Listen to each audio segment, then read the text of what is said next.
그 컬렉티브 인텔리전스라고 하는 이제 집단지성 혹은 우리가 집단으로 모였을 때 그 집단이 얼마나 큰 능력을 가지고 있는가 이제 그런 걸 이제 말하는 겁니다.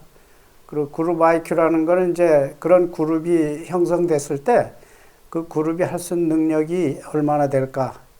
그 개인들의 그 IQ를 이제 이렇게 평균 낸 게 아니에요, 이거는.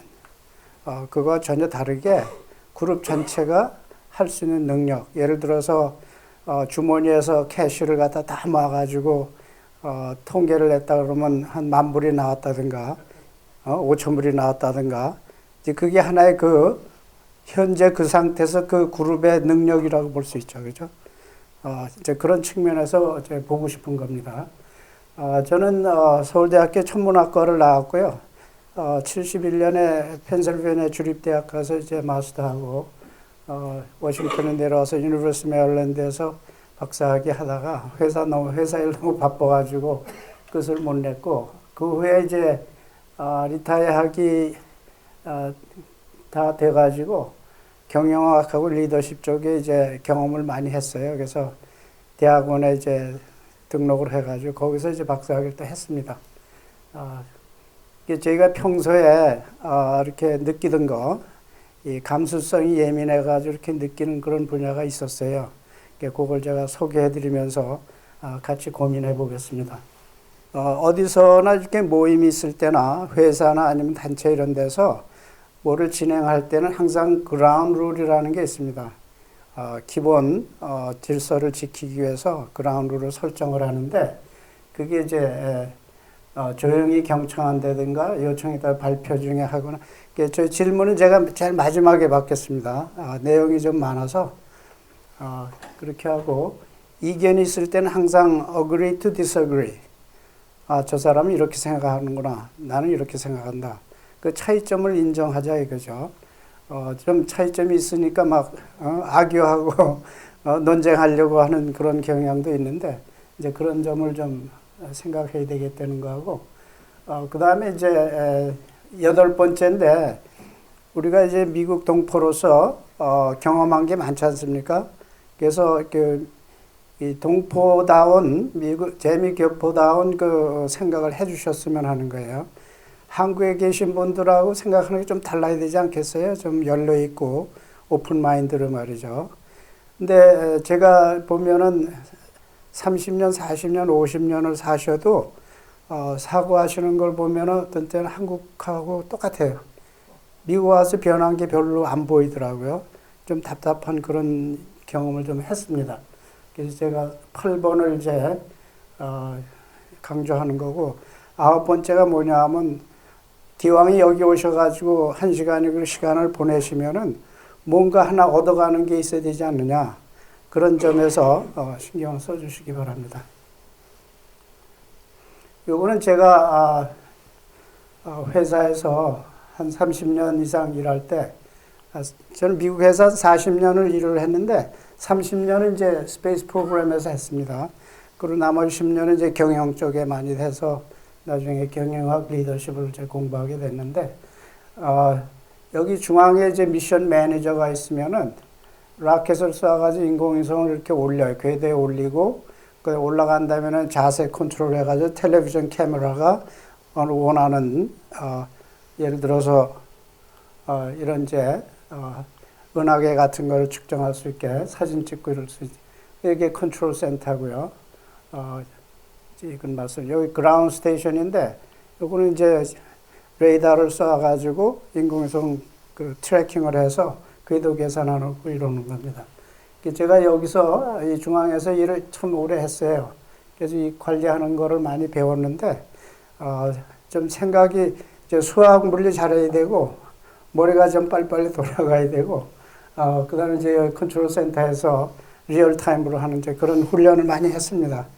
제가 여기서 시작으로 말씀드리는 거는 1975년, 6년 그 당시인데 저희 하이스쿨 친구들이 오션시리에 모여가 한 30명 가족들하고요. 30명 모여가지고 이런 얘기 저런 얘기 하는데 뉴욕에는 70년대 전후해가지고 뉴욕에서 그 너스들이 그 레지스터 너스가 되려고 시험 공부를 많이 했답니다. 지금도 아마 할 거예요. 거기에는 이제 한국 너스, 일본 너스, 그 다음에 타이완에서 온 너스들, 필리핀에서 온 너스들 많이 있는데, 이게 계속 받으려고 떨어지고 이게 한심하단 말이죠. 이제 한국 너스들은 이제 공부하는 방법이 혼자 하는 거예요. 누구하고 친구하고 같이 하다가 친구가 붙고 내가 떨어지면 천하의 이제 체면국이고 이제 못 견뎌요. 우리 한국 사람 그 성격이. 그런 반면에 중국 애들은 어떻게 했냐면 한 친구가 있다가 한 너스가 있다가 야 우리 이렇게 해서 계속 떨어지니까 방법을 좀 달리하자. 그래서 생각한 게 뭐냐면 한 사람이 한 너스가 야 그러지 말고 이번에는 붙을 생각을 하지 말자. 그 대신에 10명이서 10분의 1씩 맡아가지고 문제를 외워가지고 나오자. 그렇게 약속을 해요.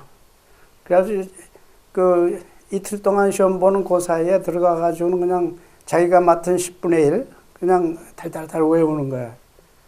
그래가지고 나와서는 백지에다 쫙 쓰죠. 10명이 그렇게 하니까 다 모여가지고 프로블럼 세트가 생기는 거예요. 그죠? 그걸 멀티플 카피를 해가지고 10명이 나눠서 또 같이 공부하는 거예요. 따로따로 하는 게 아니라. 그러니까 뭐 막 붙죠. 그게 사람 성격이나 민족의 성격에 따라서 그 생각하는 방법이 다르고 그 리더십이 아주 달라요. 그게 우리가 이런 측면에서 봤을 때 좀 생각할 여지가 너무 많은 거예요. 우리도 좀 생각을 달리하자. 또 한 가지 예는 그 세계은행에 저희 그 하이스쿨 친구가 왔었는데 고려대학교 교수하다가 저 교환 교수 뭐 이런 식으로 해서 월드뱅크 가서 한 2년을 있었는데 경제학자예요. 이 사람 얘기가 뭐냐면 70년대 중반에 그 중동에 건설 사업도 많고 그랬죠. 근데 그 당시에 그 비딩에 막 들어가고 그러는데 각 나라가 뭐 많이 들어가겠죠. 그 나중에 이제 그 서류 심사하고 그래서 남는 게 한 10개 남는데요. 그러면 그 중에 또 보면은 일본 회사가 5, 한국 회사가 5, 10명이 남는데요. 그런데 그럼 마지막 그 다음 단계 이제 비딩에 들어가는데 일본 회사들은 5 회사가 자기네들끼리 모여가지고 구수회의를 한대요. 야 이번에는 기회가 이런 것 같으니까 당신 회사가 나가라. 우리 나머지는 다 빠진다. 그 대신 우리 뒤에서 밀어줄 수 있는 만큼 밀어주겠다. 그런 생각을 이제 하는 거죠. 근데 우리 한국 사람들은 그런 생각이 없는 거야. 그리고 5명이 다 같이 들어가요. 나중에 또 이렇게 보면은 둘이 남는데 한국 회사만 둘이 딱 남더래. 그 다음에 그 두 회사가 그럼 또 서로 합의해가지고 뭐 하는 것도 아니야.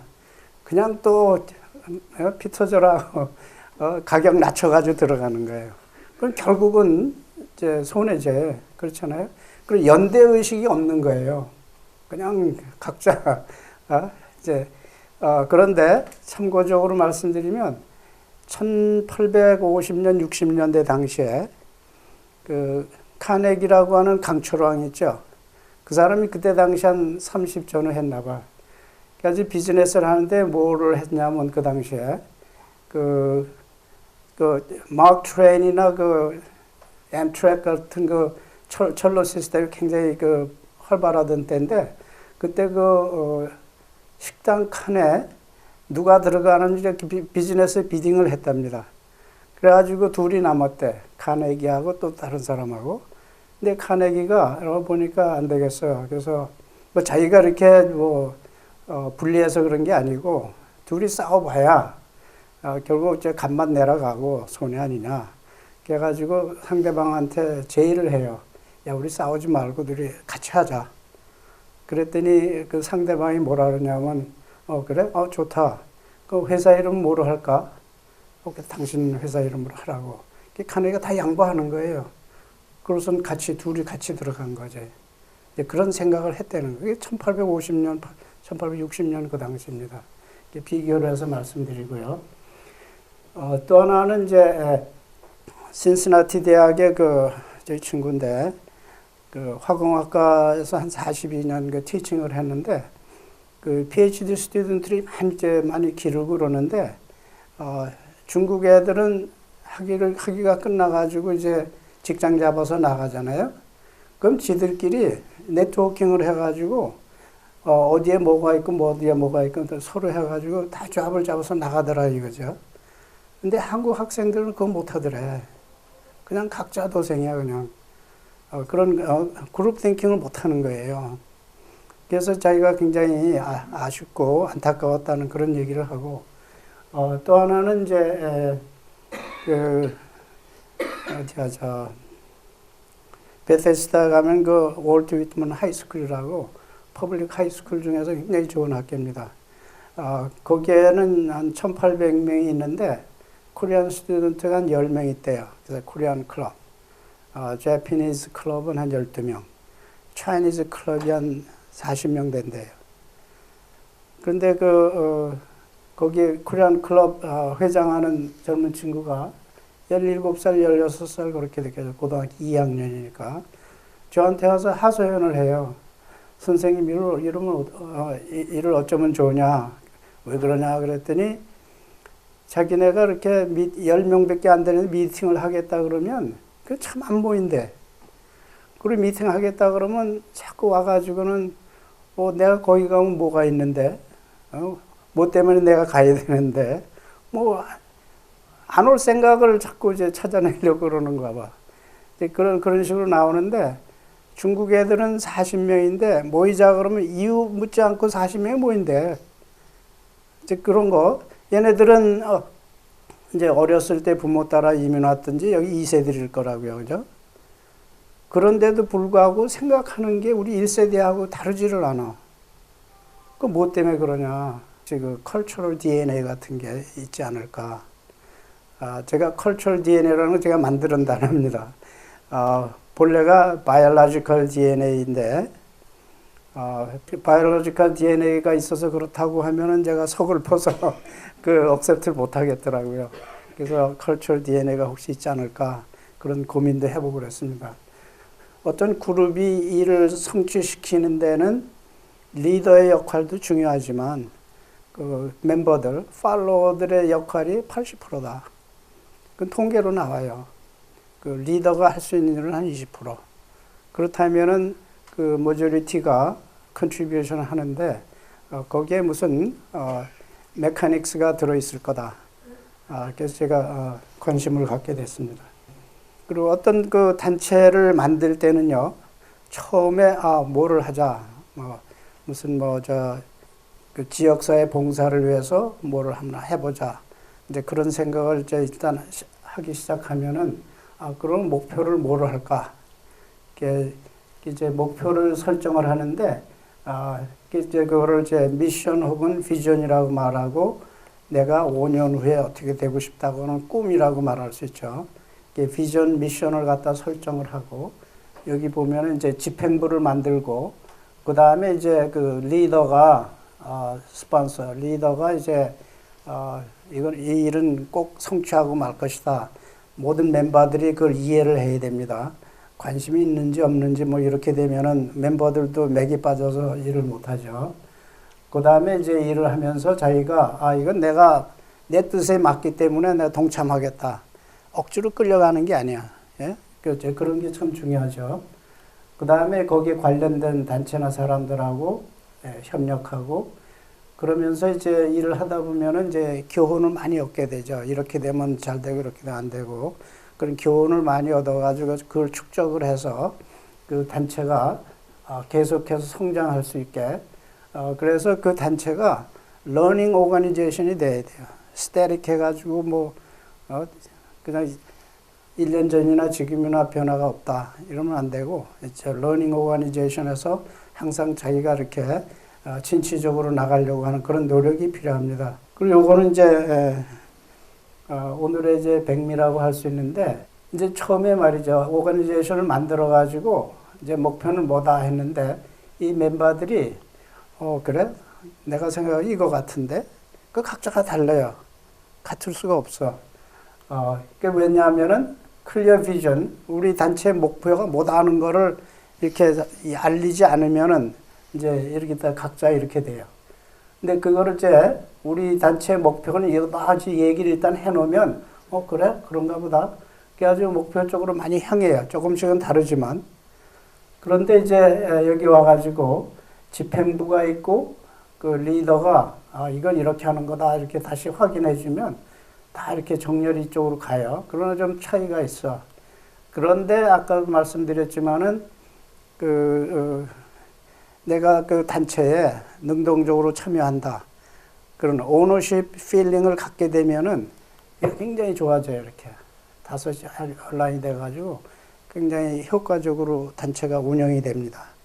리더십 하면은 우리가 이렇게 머릿속에 생각하기에 어느 단체를 운영한다든가 아니면은 조직을 운영한다든가 여러 사람이 관련된 걸 자꾸 생각하는데, 물론 그것도 있습니다.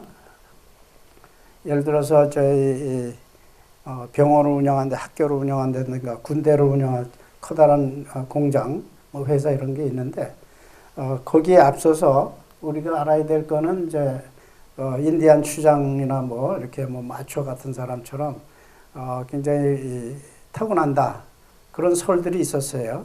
또 그게 맞는 측면도 많이 있어요. 그렇지만 그런 컨셉트가 적용 안 되는 게 너무 많아요. 예를 들어서 산업혁명이 일어난 다음에 유럽에서 보면은 공장 하나 운영하는데도 몇천 명씩 되고 부서가 다 다르잖아요, 그죠? 외부에서 원자재 들여와가지고 그거를 가공하는 과정이 있고 또 그 다음에 물품이 생산되면은 퀄리티 컨트롤 해야 되고 그 다음에 이제 각 회사에다 배송하고 그 섹션별로 그 역할이 다 다르지 않습니까?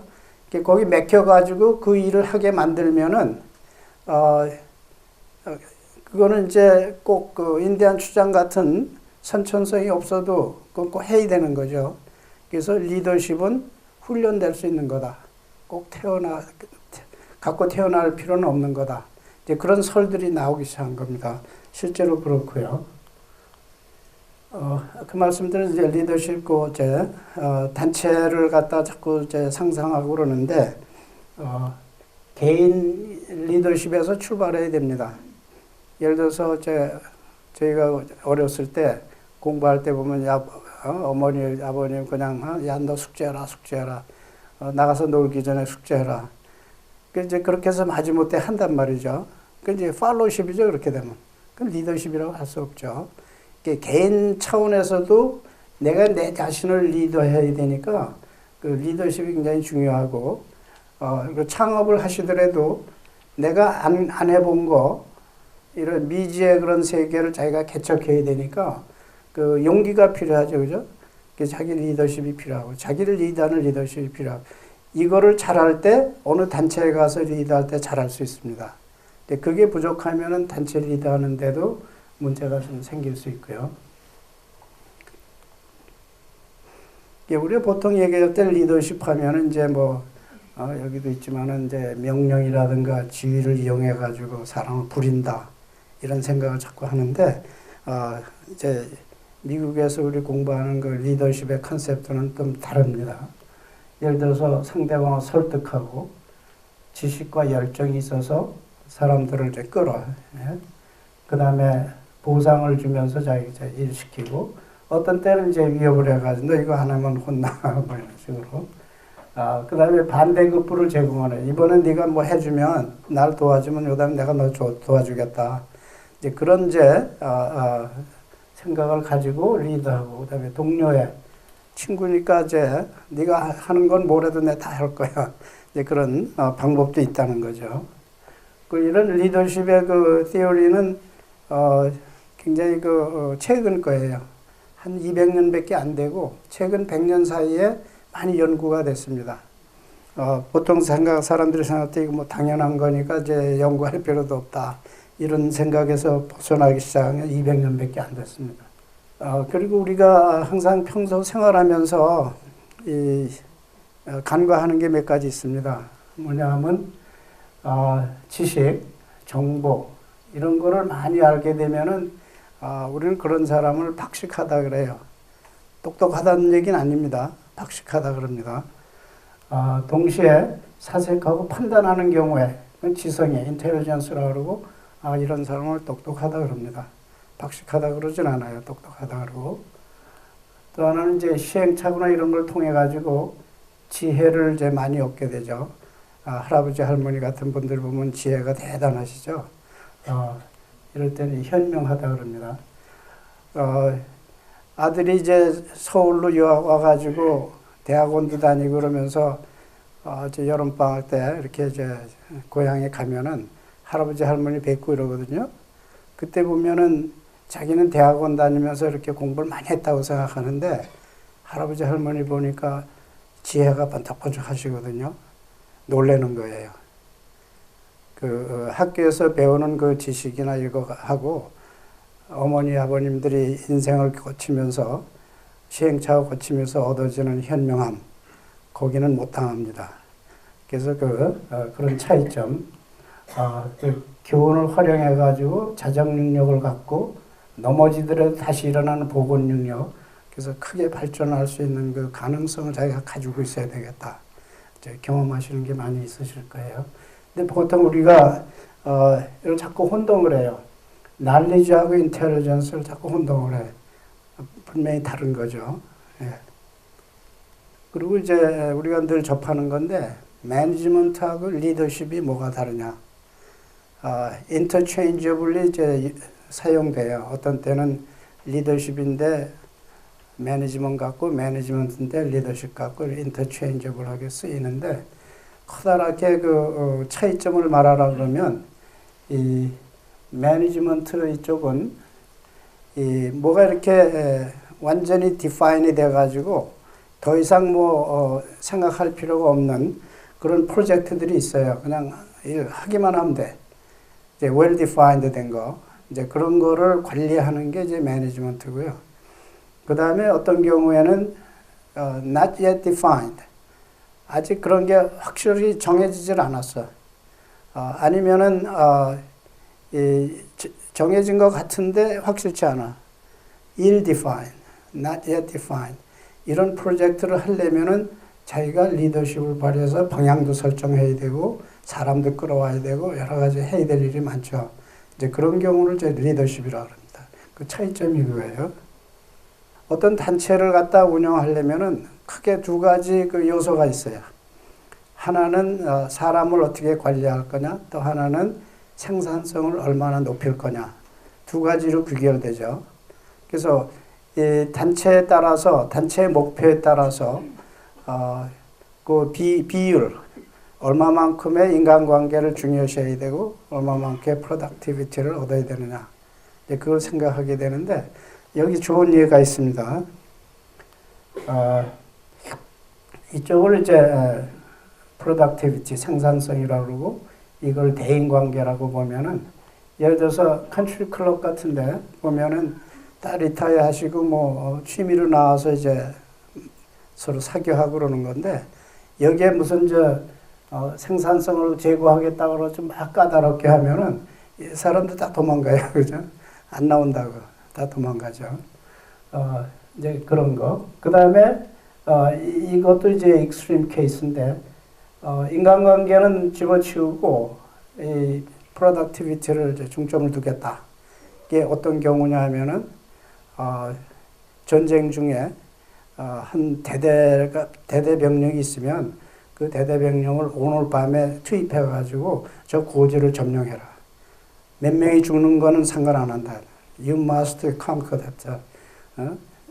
이제 그렇게 되는데, 그 군대에서 늘 생각하는 거죠.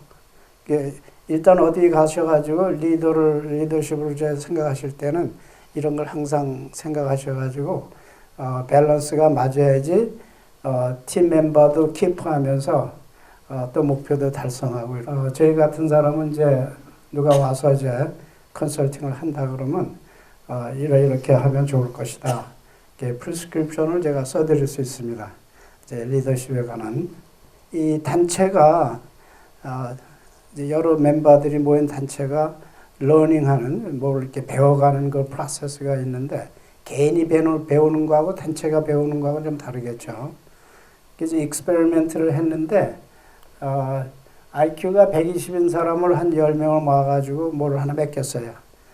저 사람들이 하면 이거 뭐 엄청나게 잘할 것이다. 120짜리가 10명 모였으니까 IQ가 뭐 200도 나오고 300도 나오고 500도 나올 수 있겠다. 이런 생각을 했는데 실제로 봤더니 63밖에 안 나왔어요.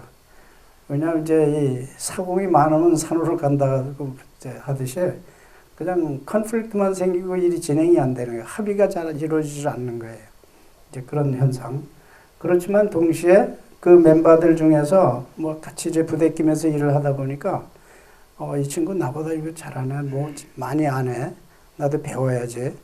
그러면서 개인 간에는 많이 배워요.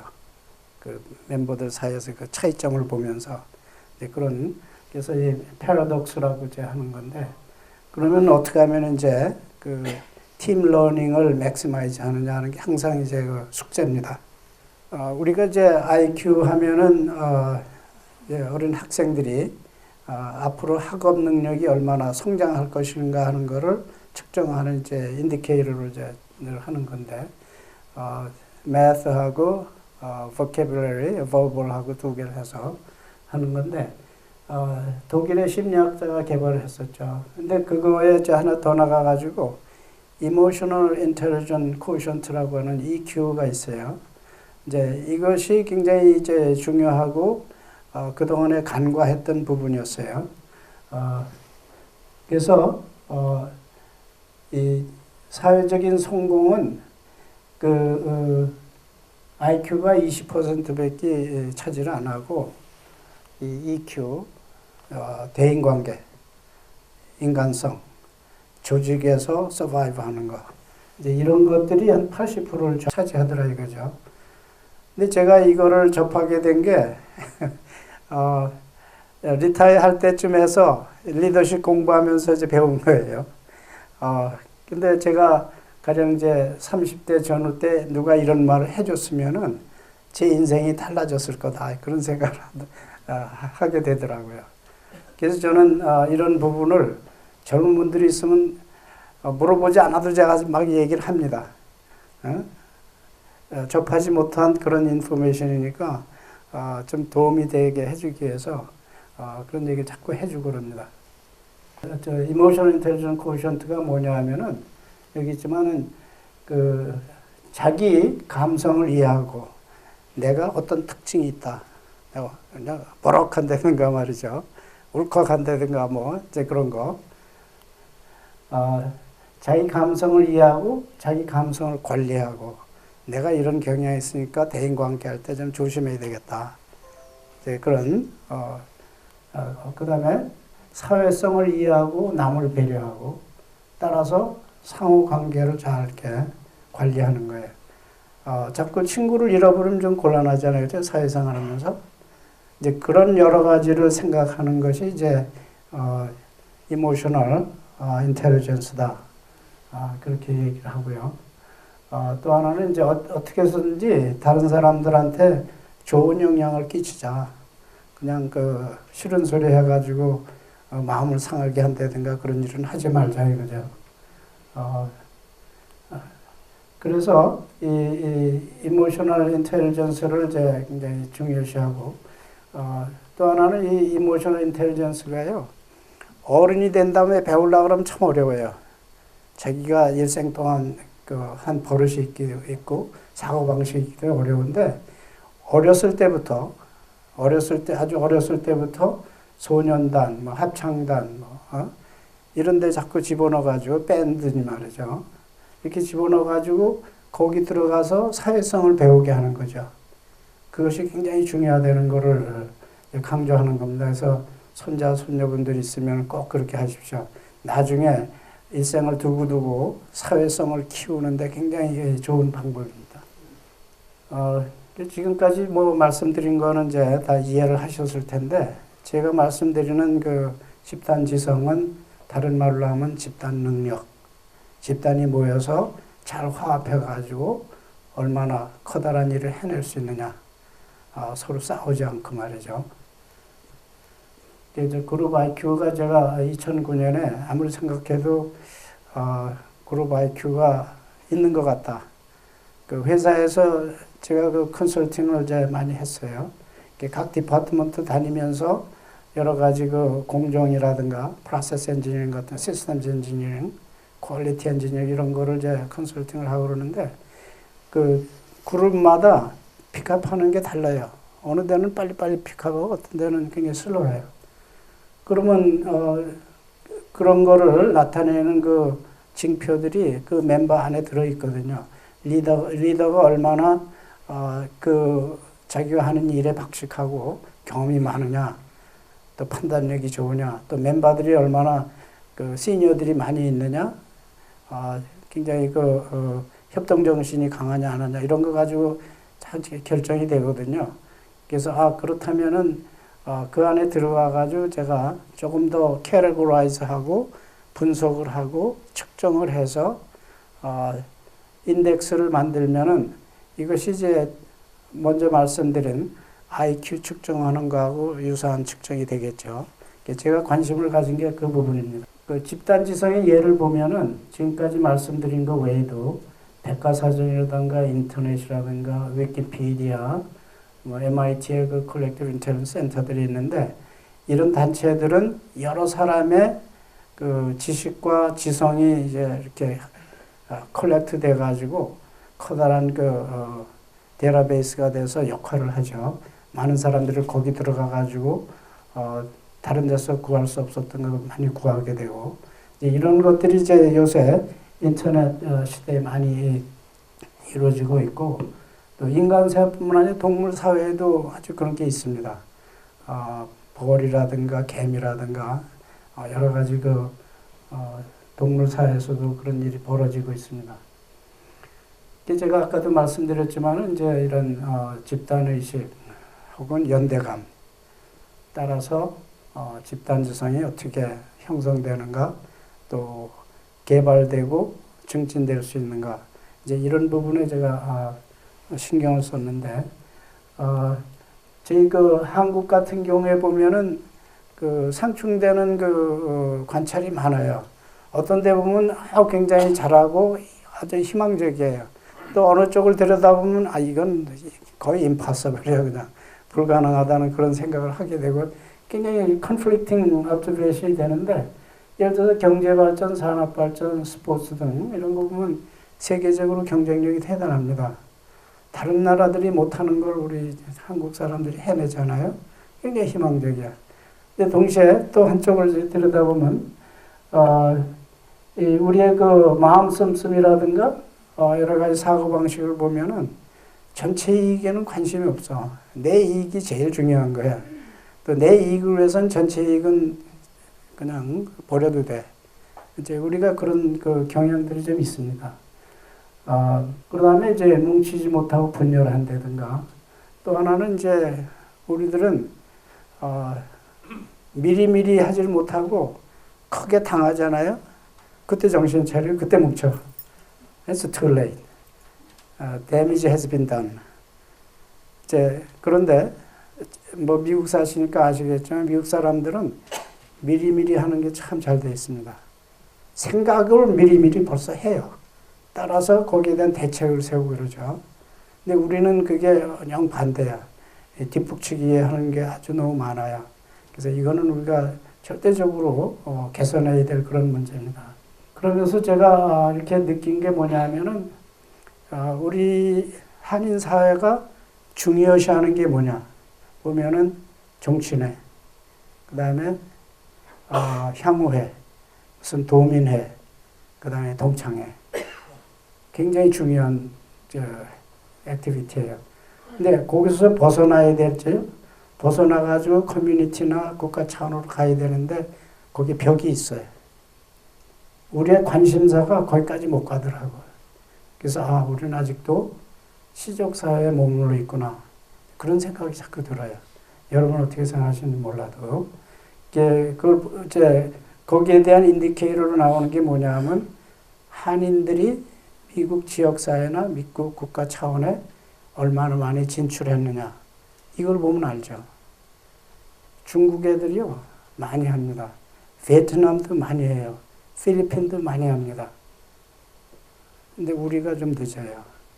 여기서 빨리 벗어나야 되지 않겠느냐 하는 게 제 생각이고, 우리 1세대들은 좀 늦었다고 하겠지만 2세대, 3세들은 빨리 그쪽으로 진출하게 우리가 자꾸 푸시하고 도와야 됩니다. 제 생각은 그렇습니다. 그래서 이런 것들이 이제 우리로 하여금 이 무슨 이유로 해서 그런 현상이 지금까지 이어져 오는가? 미국이란 그 선진국에 와서 미국 생활을 경험하면서도 벗어나지 못하더라. 왜 그럴까? 이제 그거를 우리가 생각해야 되겠다는 겁니다. 이제 보면은 이제 제가 생각하는 게 주변 상황이나 총체적 상황에 대해서 우리가 불감증이 있어요. 관심이 없으니까 도무지. 그러니까 불감증이. 세상이 어떻게 막 돌아가는데도 우리는 초연하게 우리만 사는 거예요. 그런 경향이 많았습니다. 그래서 그 시족사회를 넘어서 지역사회, 국가 레벨로 생각을 높여가지고 주변 상황을 빨리 파악하고 거기에 대해서 대처하자. 그런 뜻입니다. 이제 우리가 리더십 훈련이 얼마나 되느냐, 상황 판단, 이런 훈련을 우리가 얼마나 하고 있나, 우리 자신이 아니면 단체로서 그런 측면을 제가 말씀드리고 싶은 겁니다. 근데 여기서 이제 우리가 분명한 거는 연대감을 가지고 집단의식이 있으면 집단지성은 거기서 이제 나올 수 있습니다. 우리가 연대감을 많이 가지고. 근데 우리는 이제 조금 의견이 다르면은 화합 못해요. 이제 그런 거. 이거는 이제 서울법과대학 58학번 졸업하신 분인데 뉴욕에서 국제 변호사를 하시고 계세요. 이 책은 이제 2006년인가 2009년에 이제 내셨는데 이분이 이제 관찰한 게 뭐냐면 정치꾼은 있어도 애국자는 없더라. 그 개인은 있어도 국가는 없더라. 그러니까 국가가 관심이 없는 거예요, 도무지. 내 먹고 사는데 바쁜지 왜 그런지 몰라도 거기서 하나 넘어가가지고 사회도 생각, 국가도 생각을 해야 되는데 그 생각을 못 하더라 이거죠. 이제 우리가 좀 더 생각해야 되겠고요. 요거는 이제 잘 아시지만 이 한국의 정당들 보면은 이제 이제 국가가 있고 당이 있고 그다음에 이제 계파가 있죠. 당 안에 계파가 있는데 이 계파가 너무 중요하니까 당은 이게 관심에도 없는 거예요.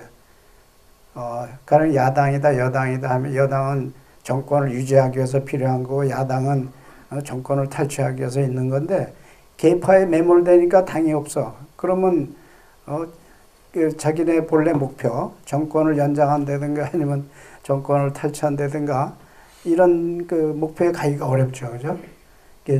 뭐가 더 중요하냐? 이게 문제죠. 그래서 이게 있고 당이 안중에 없다 그러면 이 당에 너무 매몰되면은 그건 국가는 없는 거예요. 국가가 안 보이지. 예. 그런 거. 또 하나는 잘 아시지만은 이게 2014년 얘기인데 그 버지니아 역사교과서 하이스쿨 그 역사교과서에 동해를 이제 항상 시 오브 재팬이라고 이제 들어 있는데 학생들이 그것만 배우니까 동해라는 건 이제 없죠. 그래서 한인 커뮤니티에서 이제 열심히 일을 해가지고 그 넣기로 했어요. 버지니아 주의회에서 통과시켜가지고 이제 했는데 그 과정에 무슨 일이 있었냐 하면은 이 한인들이 막 열심히 일하는 동안에 일본 단체들은 거기에 반대하느라고 또 열심히 뛸 거 아니겠어요? 근데 한인 단체는 한인들 중에서 일본 단체에 가가지고 부역을 했어요. 굉장히 심각한 얘기죠.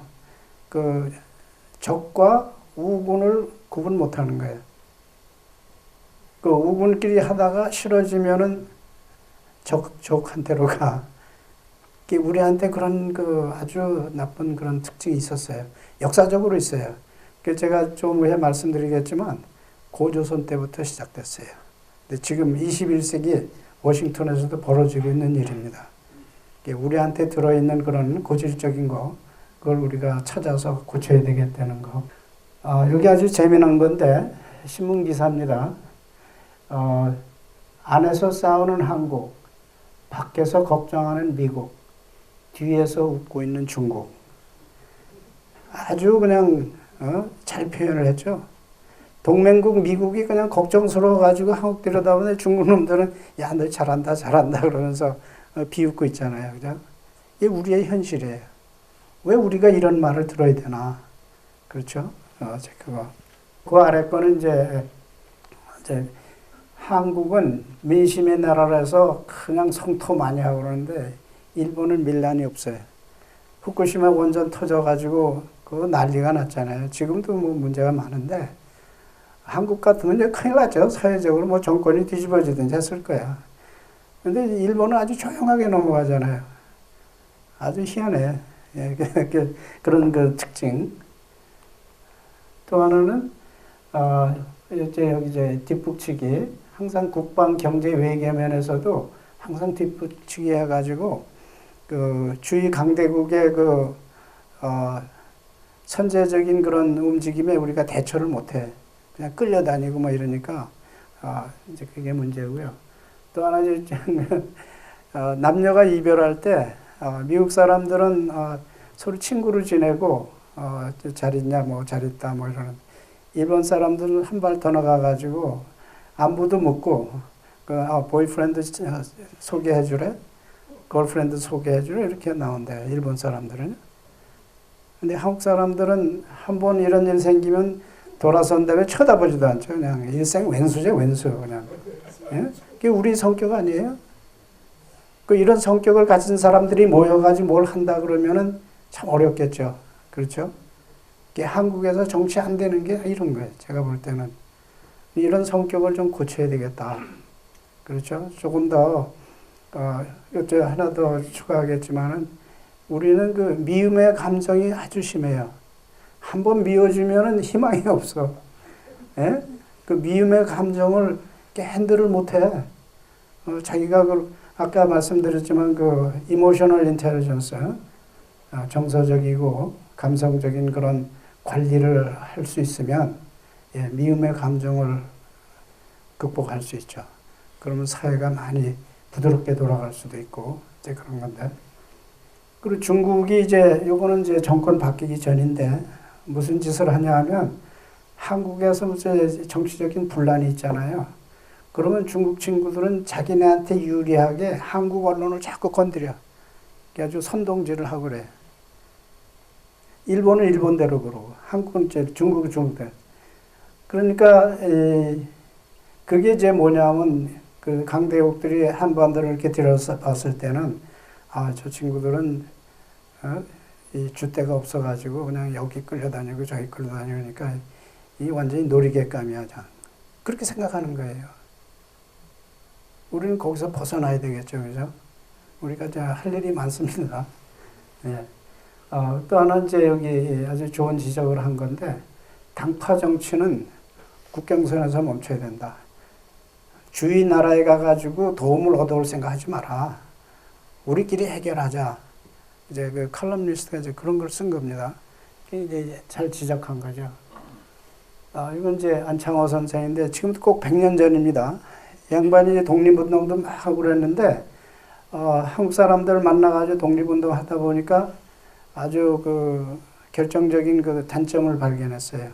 하나는 정직하지 못하고 다 거짓말 하더라. 또 하나는, 열을 토하면서 이렇게 하고 저렇게 하자고 해놓고는 그 용두삼이야. 아무것도 안 해. 탁상공론이야. 그러니까 이 양반이 독립운동을 제쳐놓고, 그 다음에 계몽운동으로 전환을 했어요. 한국 사람은 이제 계몽이 필요하다.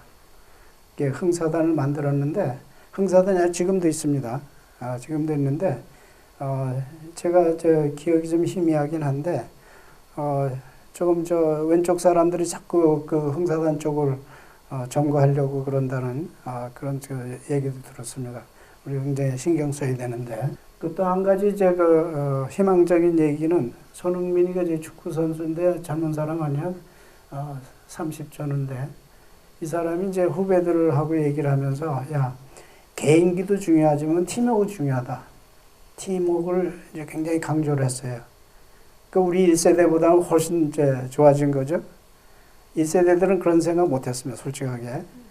근데 2세대들이 이런 생각을 국제 경험을 하니까 이런 생각을 하게 되는 거죠. 굉장히 희망적인 그런 모습을 보게 됐습니다. 그리고 요거는 이제 그 루퍼트라고 하는 그 영어 교사인데 부산에 국제학교에 와가지고 한 6년 동안 가르치고 있었어요. 근데 그때 딸이 둘이 있었는데 하나는 이제 5살 때 와가지고 11살이 됐어. 그런데 이제 뭐 어디 다니다가 그 딸애가 어머니한테 그랬어. 저기 해변가에 저렇게 쓰레기들이 많은데 우리 가서 한번 치웁시다. 그 어머니가 따라가지고 가서 했어요. 근데 그게 이제 그 지나가던 한국 분이 이제 동영상에 찍어가지고 유튜브에 올렸어요. 아주 그냥 센세이션했어요. 저기 2016년인가? 예, 2016년 맞아요. 그때였는데, 기자가 가서 이 아이한테 물어봤어요. 어떻게 그렇게 하게 됐냐? 그랬더니, 여기는 자기가 6년 동안이나 살았고, 부산은 내가 사는 도시다. 내가 못할 이유가 뭐 있느냐. 이런 얘기를 하더래요. 우리 한국 사람들이 봤을 때는, 야, 이거 그냥, 통탄할 일 아니에요? 우리가 이거 왜 못했을까? 굉장히 센세이션을 했어요. 그런데, 요 한 번만으로 그럼 한국 사회가 변할까? 그건 아니에요. 이런 게 여러 번 있어야 됩니다. 우리가 굉장히 이렇게 뒤져야 되는 거, 생각하는 측면에서 아니면 우리가 살고 있는 그 커뮤니티의 그 주인의식, 자기 개인 먹고 사는데 바쁘다고 생각해가지고 그러면 관심이 없더라. 우리가 생각을 좀 더 넓혀야 되겠다고 하는 그런 뜻에서 제가 말씀드립니다. 그리고 요거는 이제 플로리다에서 한 가족이 이제 파도 있는 데서 놀다가 파도가 치고 그러니까 자꾸 이제 깊은 데로 쓸려 들어갔어요. 그래가지고 큰일 났지. 이제 헬프를 외치고 막 이래서 이게 라이프 가드가 이제 생각해낸 게 인간띠를 만들어서 구출하자. 그래가지고 이렇게 80명이 모여가지고 인간띠를 해서 여기서 이제 구출해냈어요. 이게 이제 그룹 인텔리전스입니다. 이런 생각을 우리가 해야 된다는 거. 그냥 발만 동동 굴려가지고 뭐 일 되는 게 없으니까 이제 그거고요. 이건 이제 개미인데 개미가 뭐 지렁이인지 뭔지는 몰라도 자기네가 먹고 살기 위해서 이거를 이제 자기네 굴로 이제 데려가야 되겠다. 그러니까 뭐 수백 마리가 모여가지고 이제 띠를 져가지고 끌고 가잖아요. 이 안에는 프로젝트 매니저도 있고 커뮤니케이션 디렉터도 있고 뭐 십장도 있고 뭐 다 있을 거예요. 그죠? 우리가 모르는 그런 사회 구조가 돌아가는 거죠. 이 동물 사회, 특히 이제 이 곤충 사회가 이제 있다는 거. 요거는 이제 장마가 져가지고 그 벌집이 떠내려가는 거예요. 벌집이 떠내려가는데 각자 따로따로 하면은 이제 빠져 죽을 테니까 온 세상이 그냥 장마가 져 있으니까 말이죠. 그래서 이제 이게 똘똘 뭉쳐가지고 둥둥 뜨게 하면서 서바이브 하는 거예요.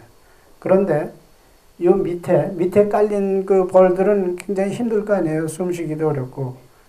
그 발들도 있고 서로 엉키니까 그 사이사이에 에어버블이 있어가지고 숨을 쉬긴 쉬어요. 한동안 쉬다가 이제 정말 이제 더 이상 숨쉬기 어려울 때는 이 위에 있는 친구들하고 교대를 한답니다. 동물들이 그런 위즈덤이 있어요. 우리하고 굉장히 우리가 배워야 될 그런 점들이 많이 있습니다. 그래서 우리 사회가 겪는 그런 걸림돌들이 이제 많이 있는데 지금까지 말씀드렸지만 선명성 논리, 진영 논리, 네 편이냐 내 편이냐 말이죠. 그 다음에 이념 논리, 좌우 논리, 승패 논리 그리고 이렇게 보면은 항상 도 아니면 뭐야? 제로섬 게임. 예? 그래가지고 이 중간이 없어. 서로 해피 미디엄 찾아가지고 서로 합의해서 그 다음 단계로 넘어가야 되는데 그걸 못해. 완전히 올스탑. 그러니까 될 일도 잘 안 되죠. 냄비 근성이라 가지고 뭐 하다가도 기억 상실증이 생겨가지고 그다음에 억울하면 이제 한해 문화가 생기는데 한해 문화는 한해 맺힌 사람은 건드리면 안 돼. 큰일 나죠. 그죠? 그래서 완전히 초법적이야. 아무거나 다 땡깡 부려도 되고 뭐 이제 그런 생각을 많이 하잖아요. 그죠? 네, 그것도 사실 문제고. 과거사에 자꾸 집착해. 이제 일본하고 외교, 중국하고 외교 뭐 얘기할 때 보면은 항상 과거사 문제 가지고 다툰다고. 앞으로 나갈 수 있는 그 기회를 다 망쳐버려요. 앞으로 나가는 그런 그 과거사를 조금 잊어버렸다 그래서 그게 패배한다든가 진 거 아니거든요. 기회는 얼마든지 오는 건데 그냥 거기 매달려 가지고 헤어나질 못해. 우리가 좀 더 전략적으로 생각하고 좀 거기서 헤어나야 돼. 극복해야 됩니다. 적과 아군을 구분하지 못한다는 거 아까도 말씀드렸지만 그리고 이제 아군끼리 다투다가 이제 싫어지면 주적보다 더 싫어해요. 정말이야. 그래서 주적한테 가서 붙어버려. 왜냐하면 내가 이겨야 되니까. 남의 힘을 빌려서라도 내가 얘 이기고 싶어. 근데 그런 게 너무 심해요. 근데 우리가 이런 사실을 모르고 자꾸 그런 짓을 한다고. 우리가 알자. 어웨어너스가 우선 이제 중요하니까. 그 다음에 남의 잘 되는 거 싫어하고. 그 다음에 또 하나는 심각성에 대해서 굉장히 불감증이에요. 사람들이 주위에서 이거 뭐가 온대, 이거 심각해요, 큰일이야. 근데 아주 초연해 그냥. 당해가지고 일이 벌어지면 그때서야 알아. 그런 경우 참 우리 많습니다. 그런 미리 심각성을 거기에 맞게 생각해가지고 대처해야 된다는 거. 그러니까 서마병이 항상 있죠. 믿는 도끼에. 이렇게 보면 우리 속담들이 우리 거울이야. 이게 뭐 하루 이틀에 생긴 속담이 아니죠. 수백 년 거치면서 생긴 속담인데 이게 우리의 거울이야. 속담 보면 다 알아요. 그저 소유급의 해양간 고치고 뭐 이런 것들. 그리고 또 하나 말씀드리는 거는 우리가 정서적인 논리나 마음 씀씀이가 굉장히 특이해요. 다른 나라 사람들은 아주 달라. 그렇기 때문에 우리가 말이 있어요. 코리안네스, NESS, 코리안네스, 한국적인 거. 이런 게 이제 포함되죠. 코리안네스가 이제 여러 가지 있겠지만, 이런 고질적인 특성은 어디에서 기인하며 극복하는 길은 무엇일까? 우리가 같이 고민해야 되는 그런 문제라고 생각합니다. 아까도 말씀드렸지만 이제 주적과 아군을 가리지 못한 사례들이 여러 있어요. 고조선에 보면은 BC 서기전 108년에 한 무제가 고조선을 이제 침략을 했을 때 전세가 기울고 이러니까 거기 대신들이 왕을 죽이고 투항을 해버려요. 같이 싸우질 않고 투항을 해버렸어요. 그런 경우 고구려 때는 영계섬의 장남 연남생이 두 동생이 이제 구테타를 하고 그러니까 당나라로 도망을 가가지고 당나라 앞잡이가 돼서 그 성을 치러 와요. 성 안에 혼이 아니까 그냥 함락되고 말았어요. 따라서 고구려가 망했습니다. 고려 때는 홍대순, 홍목원, 홍다 이런 3대가 원나라에 붙어가지고 원나라가 침략할 때 길잡이 노릇을 했어요. 네, 그런 거. 그 다음에 조선시대에는 서울 주둔한 청나라 원색의 앞잡이들이 됐고 임진왜란 때는 부산에 일본 군대가 상륙해가지고 한 15일 만에 한양까지 들어오지 않았어요? 막 이렇게 쳐들어올 때 일반 그 조선 백성들이 횃불을 들고 같이 서울까지 올라와요. 일본 군대들하고. 일본 편이 돼버린 거야. 그러면서 이제 지날 때마다 그 관가 이런 데 막 불 지르고 막 이랬어요. 물론 그 조정이 그때 당시 백성들을 이렇게 잘 살지 못하고 못되게 구른 것도 많지만 일단 외적이 들어왔을 때는 또 생각을 달리 해야 되는데 그걸 구분을 못했습니다. 그 다음에 병자호란 때 포로 정명수가 적장의 역관으로 들어와 조선의 사정을 밀고 하고, 을미사변 때는 왕실 훈련대 대대장 우범선이 일본군에게 궁궐문을 열어주고 사륙 현장을 그냥 쳐다만 보고 있었어요. 그 한 말에는 한국을 손바닥 보듯이 알고 있었는데 일본 사람들이 한국에다 밀정을 투입할 필요가 없었어. 자기네들이 와서 막 하소연하고 뭐 이러면서 다 이제 정보를 다 줘. 자기네가 제 발로 와가지고 주더라, 이거. 일본 사람들이 볼 때는, 웃기는 얘기죠. 그러나 자기네들은 밀정 쓰지 않아도 되니까. 또 한 가지 문제는 여기, 이 친일파가 친청파를 죽이고, 친러파가 친일파를 죽이고, 막 죽이고 나니까 한국에는 애국자가 없는 거예요. 서로 다 죽여가지고. 예? 그런 일이 벌어졌어요. 야, 이런 일을 또 리피트하면 안 되겠죠. 과거는 과거라 하더라도 그걸 리피트하는 걸 방지하는 거는 이런 사실을 우리가 알아야 된다는 거, 따라서 하면 안 되겠다는 거, 제가 그런 거를 제가 강조하고 싶은 겁니다. 일제시대 때 독립운동한 단체들이 많았는데 서로 이제 다투기도 할 거 아니에요. 그럼 이제 화가 나면은 이제 일본 관원에다가 몰래 찌르면은 일망타진될 거 아니에요. 그럼 속 시원하다, 기분 좋다 그래. 좀 모자란 사람들이 하는 그런 짓을 좀 했다는 거죠. 워싱턴에 이제 이것도 아까 말씀드렸고, 제 개인 의견입니다만, 김무성이나 유승민이가 박근혜 탄핵할 때 찬성표 던지지 않았어요. 그것도 사실 배신행위죠. 이적행위죠. 그죠?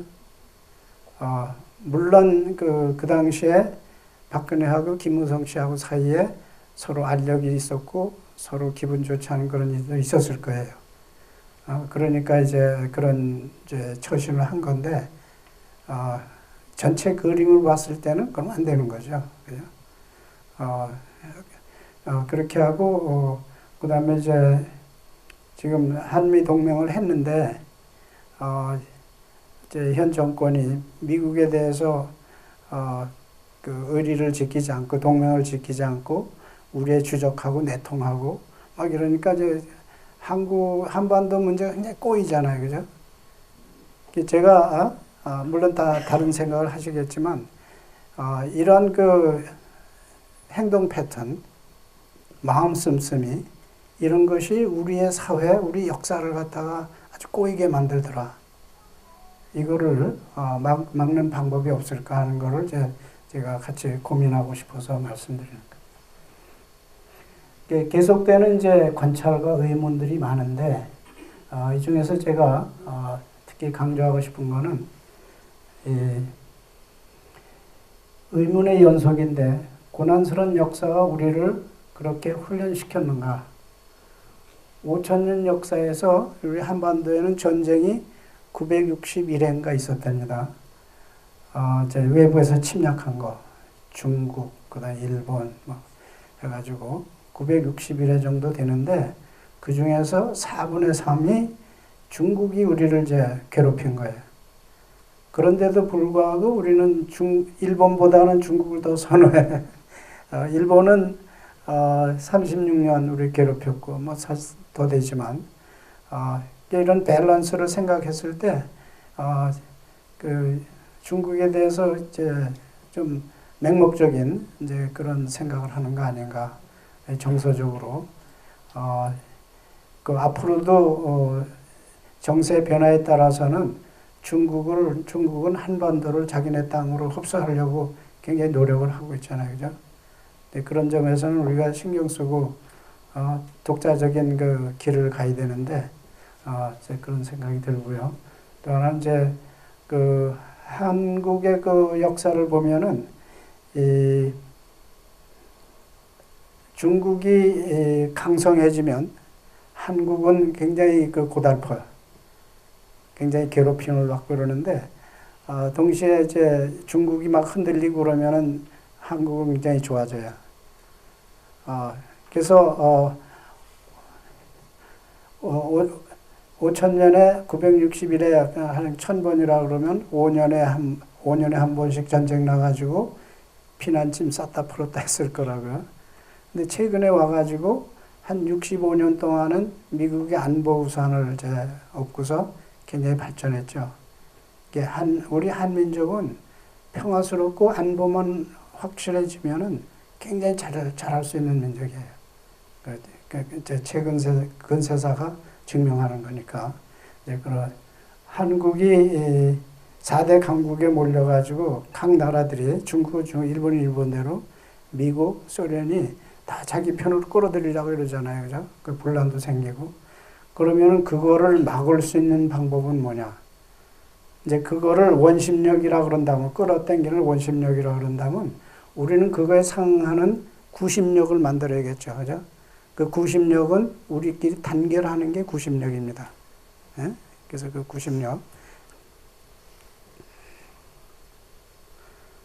우리 안목을 넓혀주는 사례들이 많은데, 예를 들어서 전염병 방역 대책, 지진 대책, 통상 문제, 국방, 교육 정책, 이런 여러 가지 전 국민이 이렇게 신경 써야 되는 그런 문제들을 많이 겪으면서 단결력도 생기고 연대감, 연대의식 따라서 집단지성이 생길 수 있는 거거든요. 우리의 중점을 그런 개인 레벨에서 사회 국가 차원으로 옮겨가야 된다는 거. 그룹 IQ를 올리는 그 방법 중에는 이제 서머라이즈 하면은 큰 꿈을 공유하면서 함께 가는 거, 주위 환경과 큰 그림을 파악하는 거, 그 다음에 리더를 이해하고 도우면서 전체적 보완적 역할을 하는 거, 그 다음에 나 때문에 그룹 IQ가 떨어지지 않게 노력해야 돼요. 그 다음에 다른 의견을 인정하고, 그 다음에 또 하나는 이제 중립적 자세를 갖추는 게 참 중요한데, 우리 한국 분들, 저 자신도 그런데, 그래서 사물을 딱 보면 벌써, 난 이 편, 나는 저 편, 누구 편이라는 게 그냥 금방 나와. 근데 미국 사람들은 절대 그러지 않습니다. 그렇다 하더라도 표현은 안 해요. 굉장히 stay neutral. 우리가 굉장히 훈련을 해야 되는 그런 겁니다. 빨리빨리보다 미리미리 해야 된다는 거. 우리는 미리미리 잘 안 해요. 일 지나간 다음에 빨리빨리 하느라고 난리치지. 미리미리 해야 된다는 거. 그 다음에 항상 stay hungry. 뭔가 항상 증진시켜 보려고 노력하는 거. 그래서 이런 것들을 우리 자신뿐만 아니라 1.5세, 2세들에게도 가르쳐야 된다. 우리 1세대들이 가지고 있는 책임 분야다 생각합니다.